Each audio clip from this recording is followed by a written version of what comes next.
We're happy to be joined by Sean Blackmon, host of the DC-based radio show By Any Means Necessary, and a longtime friend and comrade in the movement to me and Eugene. Thanks for joining us, Sean.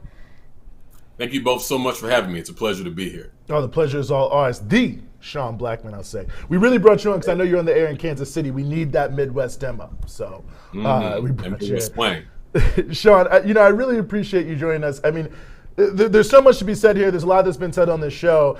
I maybe want to kind of start with where we started the show on, talking to Brianna Joy Gray, former National Press Secretary of the Bernie Sanders campaign. This will, of course, rest on our social media and YouTube. Definitely check it out. See what she had to say. Fantastic stuff. On some of how we parse the election results and some of the issues that I brought up that are issues I know are known to you, Sean. The fact that there were fewer votes, for instance, for Joe Biden and Hillary Clinton in places like Philadelphia, like Detroit, like the majority black counties of North Carolina, like the black belt counties of Alabama, which I know you're very familiar with. And looking at all of this, what does it really say about the way the Democrats ran the campaign and who they really value, and what sort of those communities that are talked about so much rhetorically, the black community, young people, and so on and so forth, really have to expect, or should they be expecting? Yeah, well, when you point out the way that the vote rolled out in places like Alabama, I mean, I'm just reminded of when in recent years a UN rapporteur went to Alabama and said it was the worst poverty it had seen in the developed world. And I mean, Alabama is my ancestral home. I mean, my folks literally picked cotton there, and the poverty is so deep. And when we look at other material issues like 10 million people with the coronavirus infected, 1 million people, another million folks filed for unemployment last week. And what does the Biden and Kamala Harris administration have to say or to offer as a solution to these and so many other issues? Precisely nothing. I mean, the big goose egg. And so when you talk about who it is that the Democratic Party is really playing to, I mean, I don't think it can be overemphasized when Joe Biden told that group of donors that nothing will fundamentally change. This was him soothing the conscience of wealthy donors and the ruling class, which he is very much a part of, that he won't go the ways of those big, scary socialists like Bernie Sanders or progressives like Elizabeth Warren and people like this.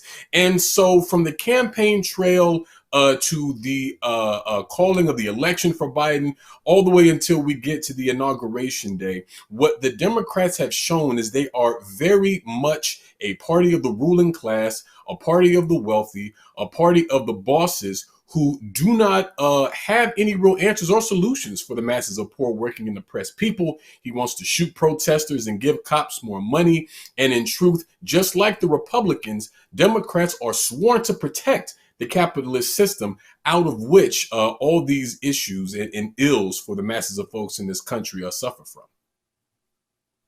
I just want to note here, when you watch the replay, Sean, the booth went rogue a little bit there, noting your Florida origins. Of course, I have nothing negative to say about the state of Florida. Never said anything negative about the state of Florida or the city of Pensacola, of which is your home.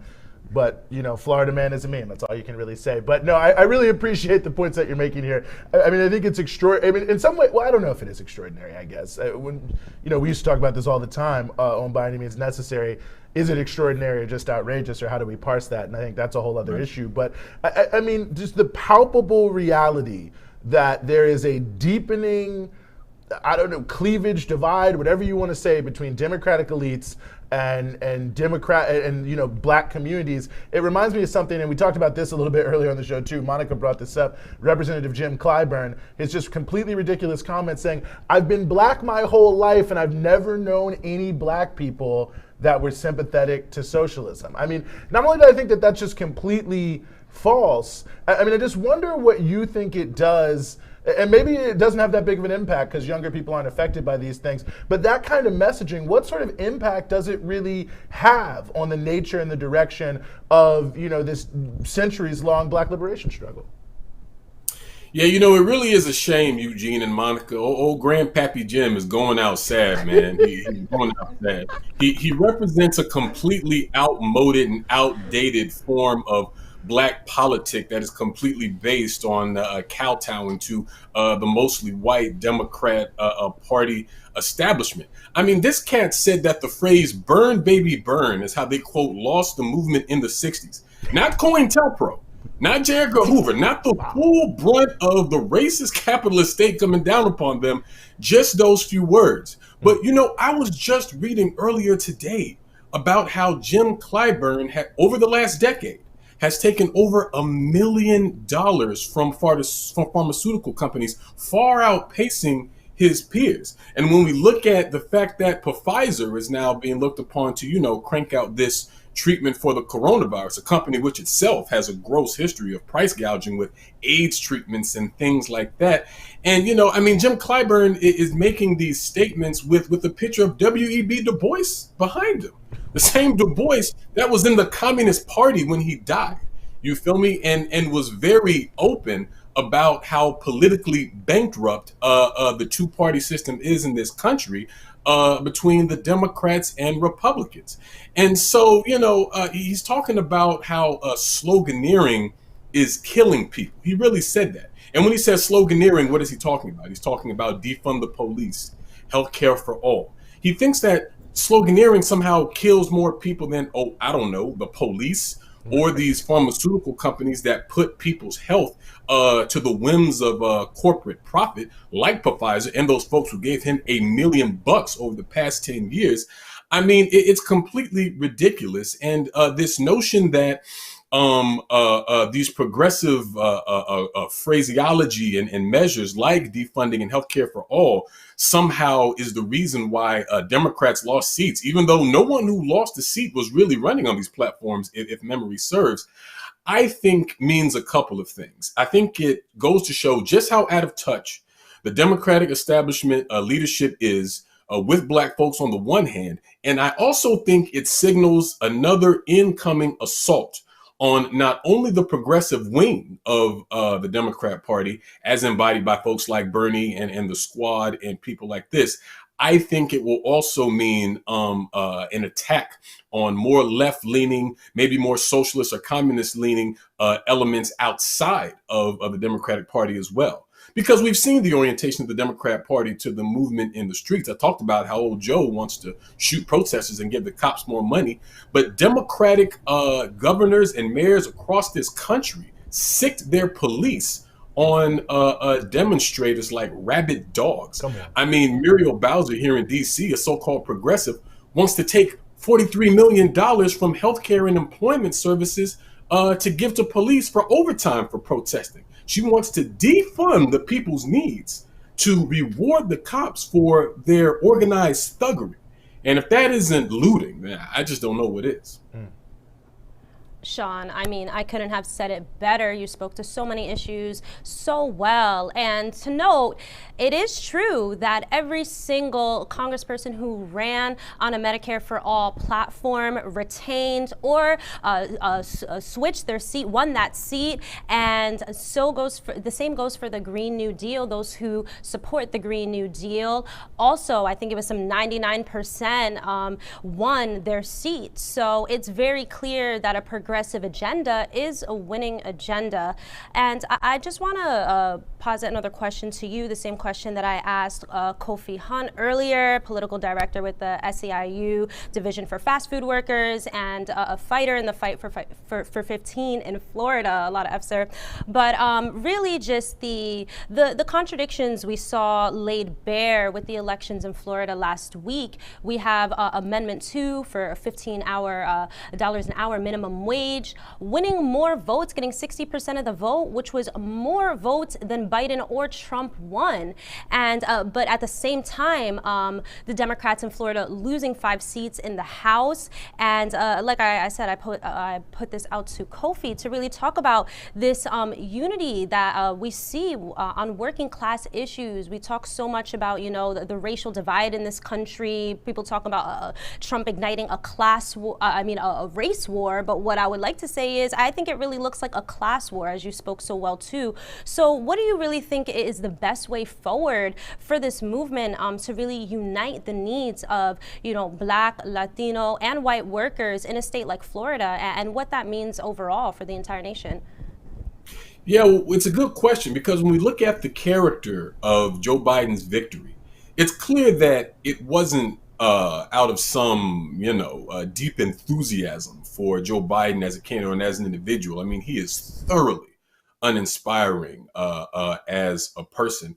And in terms of what the movement must do, I think the movement must recognize the sort of class character of what we're seeing in the streets, what we're seeing across the country, what we're seeing for the tens of millions of people who didn't vote at all because they're so disaffected from this system, and begin to see that it is in fact that class basis that unites us. And that it is in fact the capitalist system that is the overriding culprit, the booger bear, like they say back home, that is impacting us all. You know what I mean? And so it is the ruling class. It is open bigots like Trump and ruling class ne'er-do-wells like Joe Biden and Kamala Harris. They are the ones who benefit from us being divided amongst each other and split up with this divide and conquer thing with race, religion, gender, sexuality, and all these other things. And so the only way to sort of overcome this is to mirror what, the Panthers did with the original Rainbow Coalition back in the 60s, with, the young lords and the young patriots and the American Indian movement, recognizing that the forms of oppression and exploitation that we experience are not the same, but that they flow from the same system, and that ultimately we have to attack the system if we want to win, because attacking each other will only lead to a devastating loss. Sean, we've talked quite a bit here, not just in this conversation, but really tonight, on so many of the implications for a Biden win, or at least what appears to be a Biden win in lieu of whatever Trump may or may not do. And I know you're there in D.C. where they're saying they're going to gather this weekend, these supporters of Trump. MAGA Man March. The Million MAGA March. I mean, the only thing I can say about that is that and I think you'll appreciate this, Sean, the cultural relevance of the Million Man March just consistently, that now even MAGA is using that imagery, says something in and of itself. And if you want to speak to that, I think that's very relevant and I think deeply important in terms of the history of the Black liberation movement in America. But, slightly shifting narratives. Internationally, obviously, there are huge implications of any U.S. president. And I think this is one of the areas where, certainly people are hoping for some big changes, and whether they will or whether they won't, I don't know. I think there's some people out there who are thinking, well, who's Biden going to bomb next? So, who knows exactly what will happen here. But I wonder just your evaluation of whether or not this election represents any sort of shift, palpable shift maybe, in terms of what the general orientation of U.S. actions abroad will be. Well, Eugene, Monica, I'm so glad y'all raised this, because to answer that question, all we have to look at are the people that Biden is trying to bring on for his foreign policy part of his cabinet. We're talking about people like Susan Rice and Michael Flournoy and Nicholas Burns and Samantha Powers. These are Russia hawks and China hawks and people who were supporters and major players in U.S. aggression in Iraq and Afghanistan and Syria. Susan Rice helped plunge Libya into a failed state with open-air slave markets. And one of the wildest things about this campaign season is that the Democrats are to the right of Donald Trump on certain foreign policy points, on China, on Venezuela and Cuba, on North Korea. When Donald Trump is to the left of you on anything, you have seriously lost the plot. So what we can expect from a Biden presidency on the international front is a more consistent, a more polite, and a more genteel presentation of U.S. imperialism, but U.S. imperialism nonetheless. And we shouldn't forget that Joe Biden was vice president under the man who expended drone warfare, Barack Obama. We know what happened with Yemen and all those sorts of things. And so I think we can expect much the same from Joe Biden. I don't think we're going to see any kind of progressive move on the international front. And so when I talked about that mass movement that we have to develop earlier, there has to be, I think, a strong anti-imperialist strain within that movement to make a connection to the struggling people across the globe outside of the U.S. Borders, to strike a collective blow against the global ruling class that is just sucking the blood and breaking the backs of the people across this planet who work and toil and labor to generate the wealth that is hoarded by the wealthy minority. Mm-hmm.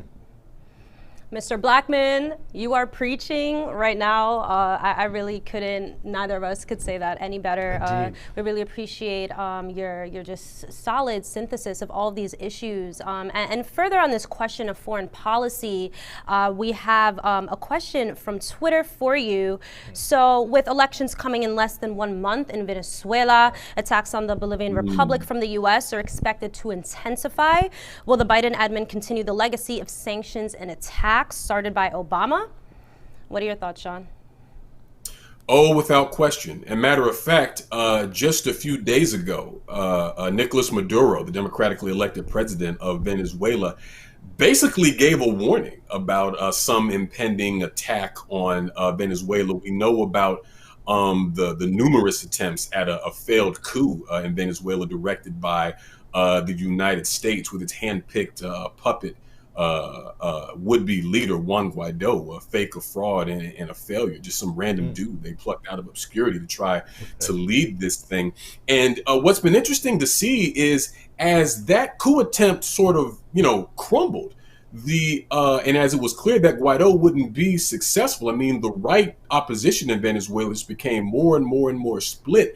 And so I think that puts the PSUV, the ruling party in Venezuela, in a pretty good position to continue to move forward. But the fact of the PSUV likely remaining in power, I think, means an intensified sanctions campaign against Venezuela. And so, unfortunately, I think for the people of Venezuela, things will likely get worse before they get any better under a Biden administration.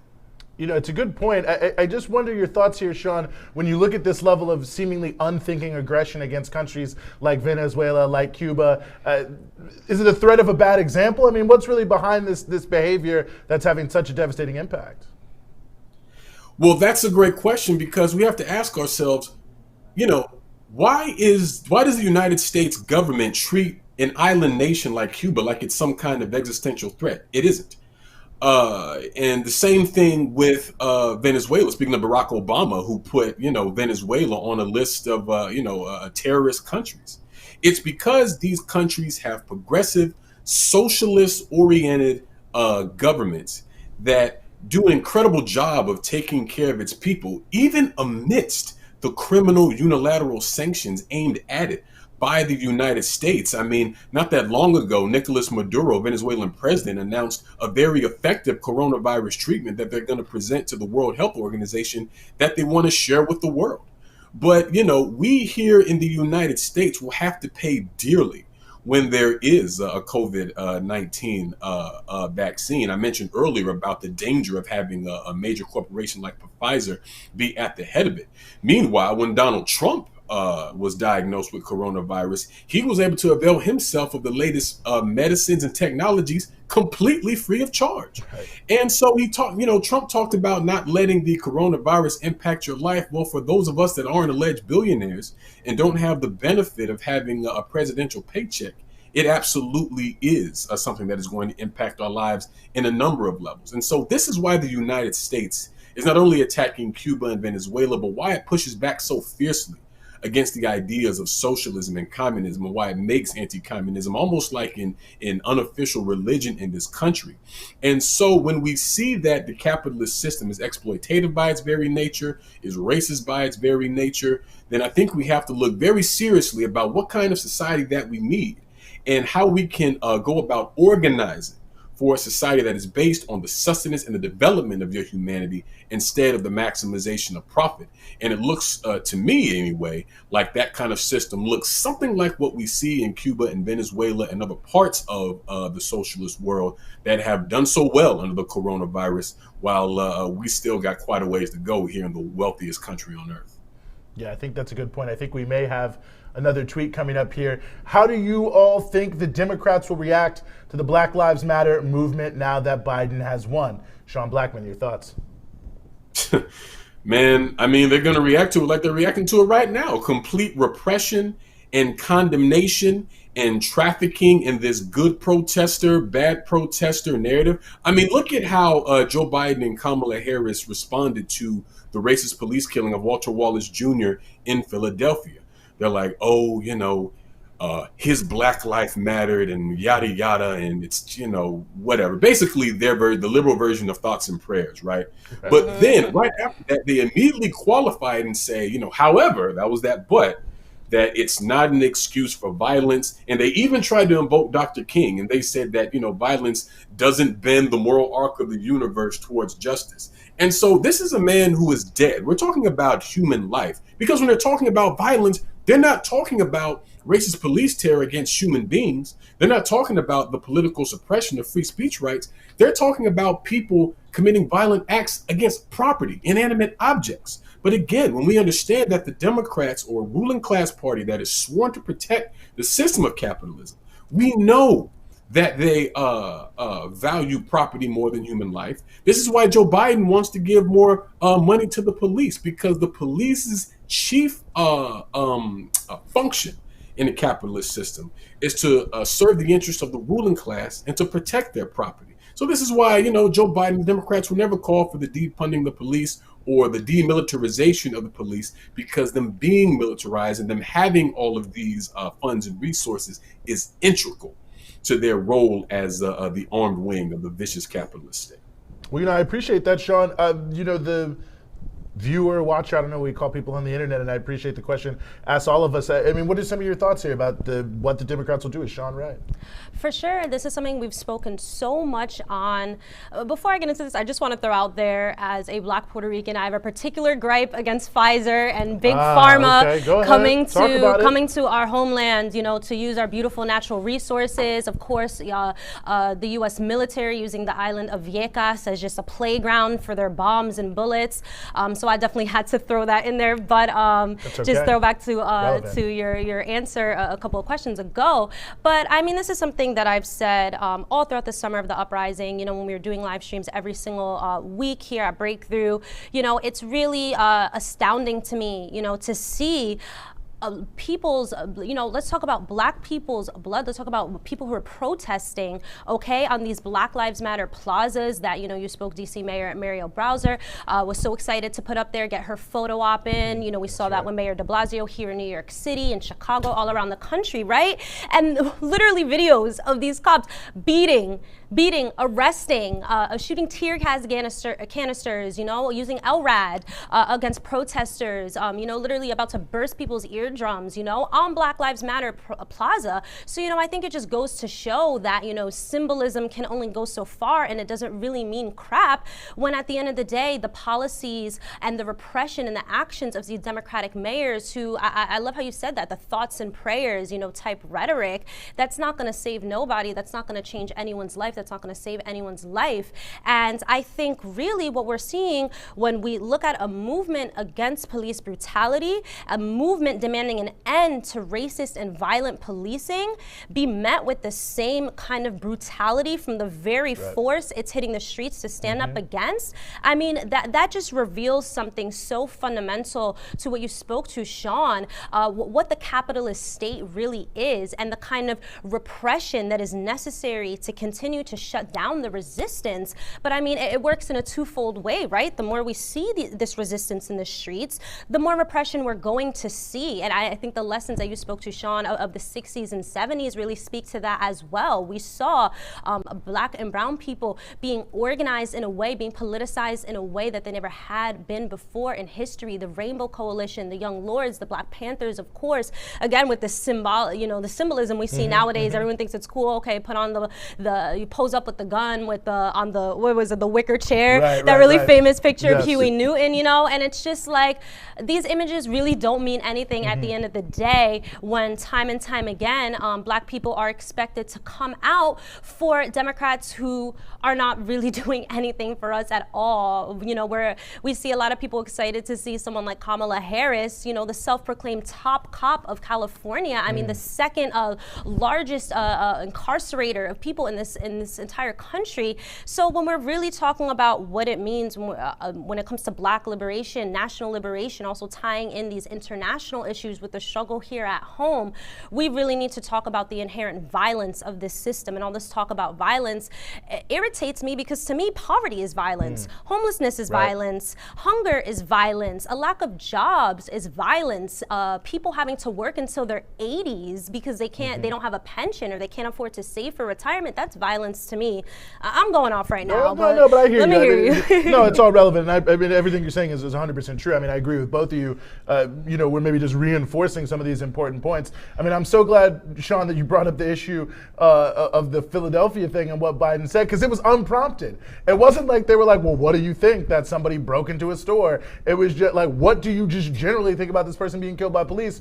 You did not have to say anything, but the fact that you chose to basically like lead with this, like, oh, it's terrible, but don't do anything that, you know, I wouldn't like, or what, I don't even know, it's a ridiculous thing. But I mean, his earlier statement, and I think you mentioned this as well, that, you know, anarchists and arsonists deserve to be prosecuted. Well, you know, I'm not an anarchist, I'm a socialist, but at the end of the day, I don't think that someone should be criminalized for their ideological predilections, and I think that it is deeply problematic and, quite frankly, Trump-like to have this sort of posture. And I think we've seen the Democrats in this effort to show, no, we love the cops killing people too. I mean, just in the context of every time Biden is asked about this, he says, and he said it in the last debate with Donald Trump, he says, most cops are good.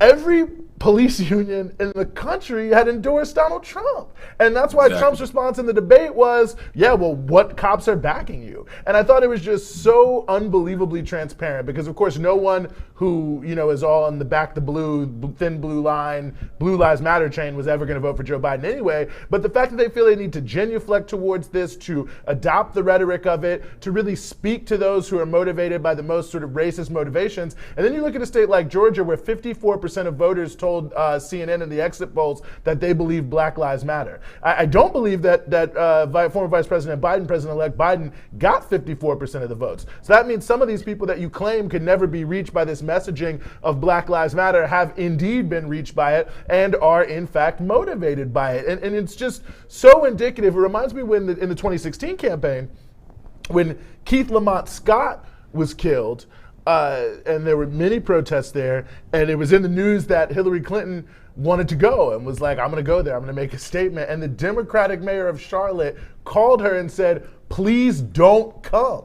Because they were worried that her bringing a presidential candidate in would galvanize people and that would take the situation out of their control. I think it says everything you need to know that in the midst of an election year with an issue that, you know, could have helped them in the state of North Carolina, they would rather demobilize the Black community, and then people might wonder, why did every majority Black county in North Carolina lose votes for Joe Biden? Well, there you go. And you know, one thing I wanted to just sort of pitch back to you, Sean, and I think it's relevant, and Brianna Joy Gray brought this up earlier in terms of what people were hearing on the ground.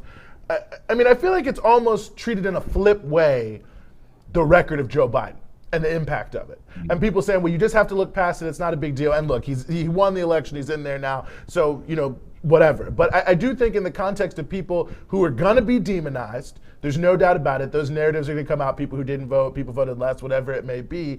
But, you know, if you live in, you know, the 53206 zip code in Milwaukee, where fewer people voted, which is the #1 zip code in America per capita for people incarcerated, it makes sense to me you might be cool on Joe Biden. And we could go on and on looking at these things, but I mean, just talk to the importance of these things in the record, because I do feel, I mean, and I'm sure you saw this, Sean, you know, the 3 young women who just a couple weeks before the election, I think they were on CNN, and it was like, they were Black women, it was like, why are you guys thinking about not voting? And they brought up the crime bill and these other things, and the comments are just people ripping them as if it's somehow illegitimate to take the record of Biden seriously. Yeah, well, I mean, The first thing I'd like to mention, and maybe this is an aside, but Kamala Harris, not only the top cop of California who built her career throwing black people in jail, also a graduate of Howard University. Now, I'm not So we're going there. Okay. anything, but Whatever y'all got to do at FAMU to feel good, I understand that. I'm with it. It's okay. It's okay. I'm just saying, first Omarosa, now Kamala. That's all I'm saying. Okay. But, Well, I don't even know any FAMU grads, so I don't know what to tell you. well, I mean, Keisha lands bottoms, but anyway. But well, see, you're not helping yourself. You started out strong, but okay. exactly. That don't even help. But yeah, a couple of things based on what you said. I mean, Monica was talking about the repression of protests, and that's so important. Like when we look at Philadelphia and how they are attacking organizers like Ant Smith, or if we look at anti-racist organizers in Denver, Colorado, who were swept up in a coordinated assault. That was Joel Ibrahim, Eliza Lucero, and Lillian House. I mean, these are people, and we could look at other examples across the country who are now facing serious prison time potentially. And a lot of times on trumped up charges that are obviously things that are meant to sort of target them because of their protests, not because of anything that they actually did. And to really send a signal that you better not, try to challenge the status quo. You better not try to push back against racist police terror and the complete failure of elected officials, some of them Democratic, who absolutely refuse to do anything about it. And so, yeah, when we talk about sort of this like the vote shaming that you were talking about, I mean, it's so tiresome because we see it every single election cycle. People, the Democrats put up some whack, milquetoast, middle of the road person who's offering absolutely nothing that will be beneficial to people's material conditions. And people are then told that you have to support this person because they're going to help us get rid of the boogeyman or the big bad, whoever that is this time around, whether it's Donald Trump, whether it's George W. Bush, whether it's, Mitt Romney or whatever and what have you. And if you don't do that, if this person loses, it is your fault. It's not the fault of the Democratic establishment for not putting up someone who can actually, win or be able to bring people out. So it's not a problem to get people to vote. It's your individual fault. And so it's drilled into our consciousness that we shouldn't ask for things that we want and actually need. People aren't being petulant children for wanting health care or for wanting their loans forgiven, or for wanting to pull some of the ridiculous amount of money to the police to go into some of these sort of things that we need. These are talking points and narratives that are sent by a party, the Democrats, who are not a part of the working class. They are not a part of the masses of exploited people who break their backs to generate this wealth that they don't get to enjoy. And so it's like this kind of falsified consciousness. And folks get to thinking that the concerns of the Democratic Party are their concerns, but they're not. Joe Biden ain't gonna miss no meals. Kamala Harris doesn't have to worry about where her health care is coming from. Chuck Schumer, Nancy Pelosi, they don't have to choose between medicine and food or paying rent. Our government is a government for the wealthy, and that's true for Democrats and Republicans. And so what is clear is that the Democrats as an institution will continue to take their base for granted. And as such, I think all they're doing is sort of intensifying this disaffection that we're seeing.